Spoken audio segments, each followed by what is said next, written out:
If you've ever wondered why some people seem to sprint toward wealth, while others feel like they're jogging on a financial treadmill, today's video might sting a little, in the best way possible. In the same country where people make solid money and carry the latest iPhone, millions are still anxious about bills, while others steadily build wealth and buy back their freedom. Same economy, different mindset. That's what we're talking about today. Here's something that should grab your attention. According to the most recent data from the Federal Reserve, the top 10% of Americans own roughly 2/3 of all household wealth in the United States. The bottom 50%? They own around 3%. That's not just an income gap. That's a behavior gap, a mindset gap, a decision gap. I'm Jack. I break down complicated money ideas into simple, real-life strategies, without the boring finance lecture. If you're serious about leveling up financially, hit like and subscribe. This channel is about smart wealth building, not hype. Today we're taking big ideas from secrets of the millionaire mind and breaking them into 15 practical and slightly uncomfortable differences between how wealthy people think and how broke people think. All right, buckle up. Let's jump into the 15 differences. 1. Rich people think big, poor people think tiny. If you spend an hour driving across town to save 60 cents on groceries, you've basically told the universe your hourly rate is 60 cents. It's not wrong to save money, but there's a difference between being smart and being obsessed with crumbs. Rich-thinking people focus on growing the pie, not fighting over crumbs on the plate. They look for ways to increase what their hour is worth, build things that scale, and create value that can pay them again and again. Poor-thinking people get stuck obsessing over tiny savings while ignoring skills and opportunities that could add thousands. 2. Rich people choose results. Poor people choose time. There are two main ways to get paid: for your time or for your results. If you're on a salary or hourly wage, that's being paid for time. You show up and get paid whether you created huge value or just forwarded a couple of emails. Thinking in terms of results looks more like commission, bonuses, profit share, your own business, or performance-based work. When you're paid for results, your excuses don't matter. Nobody cares that something took 50 hours if the outcome is bad. Rich-thinking people deliberately seek setups where better performance means better pay, instead of hiding forever behind a safe paycheck. 3. Rich people think both. Poor people think either/or. Poor-thinking people love fake choices like rich or happy, money or being a good person, career or family. Rich-thinking people look at the same situations and ask, why not both? With both thinking, you look for ways to earn more and still have time with your kids, build wealth and stay healthy, make money and sleep at night. Scarcity sees life as one small cake. Abundance sees it as a buffet where more food keeps coming out. If you secretly believe you must choose between money and being a decent human, you'll keep sabotaging yourself whenever you get close to having both. 4. Rich people focus on opportunities. Poor people focus on obstacles. Tell the wrong person you're starting a YouTube channel, business, or side hustle, and they'll give you a detailed list of everything that might go wrong. You'll hear about failure, losing money, embarrassment, and judgment, but nobody asks, what if it works? Rich-thinking people don't ignore risk. They lead with curiosity about the upside, then figure out the worst case and whether they can handle it. Poor-thinking people use fear as a full stop, deciding that discomfort automatically means a bad idea. Rich-thinking people treat fear like a speed bump, annoying but not a reason to turn around and go home.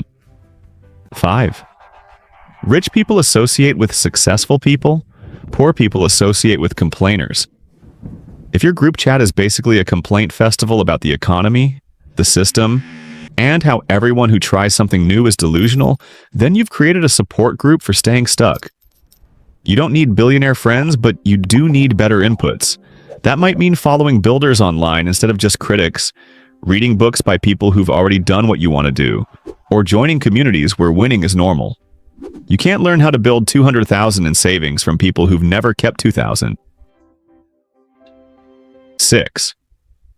Rich people are specific and committed. Poor people are vague and wishful. "I just want to be rich" is about as helpful as walking into a coffee shop and saying, "I just want a drink." Rich-thinking people are insanely specific about what a rich life looks like for them. They know how much they want per month, what kind of work they want to do and never do again, what a typical day looks like, and what they refuse to sacrifice. Then they commit to that target. Poor-thinking people say more money or success with no numbers, no details, and no clear picture.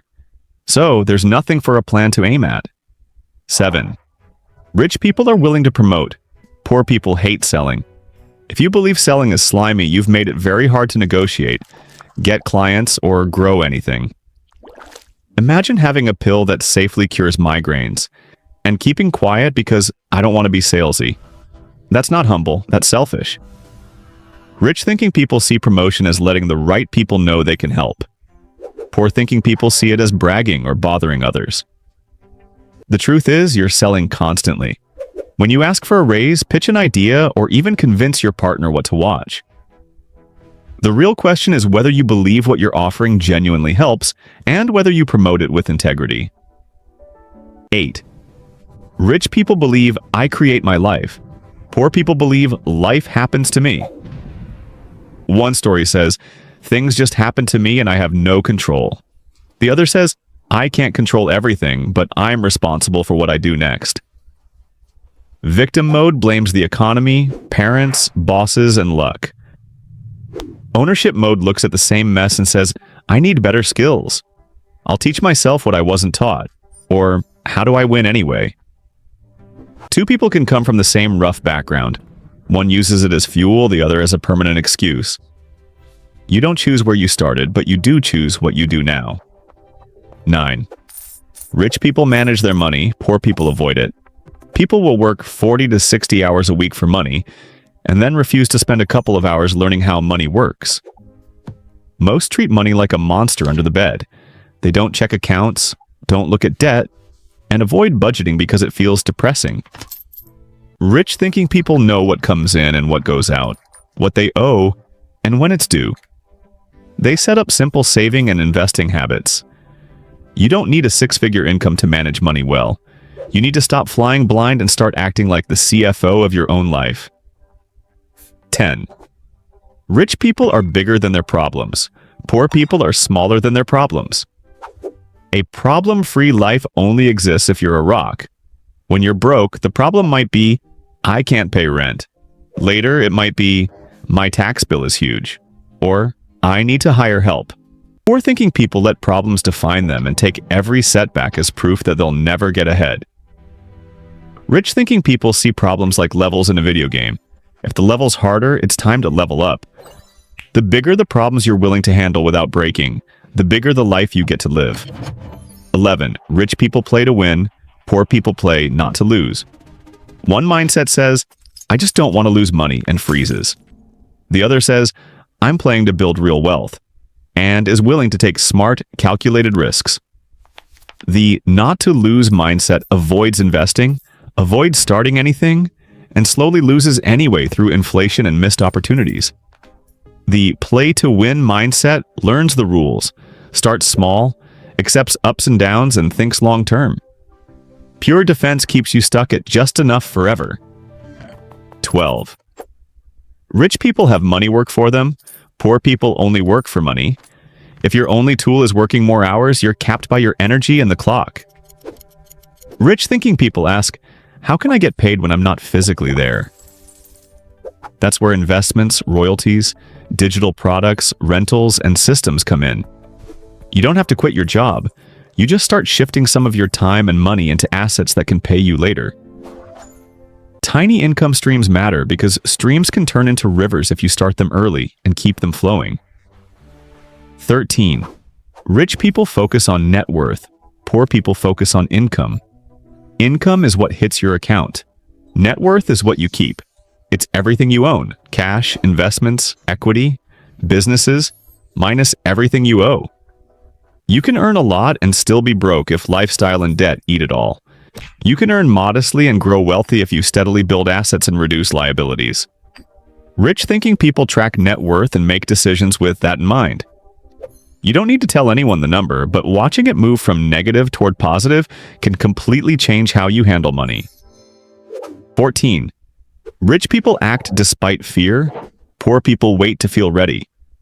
If fear vanished, most people would start the side hustle, ask for the raise, invest, or finally leave the job they hate. But fear doesn't vanish. Your brain is built for safety, so it floods you with worst-case scenarios whenever you try something new. Rich-thinking people feel scared and move anyway.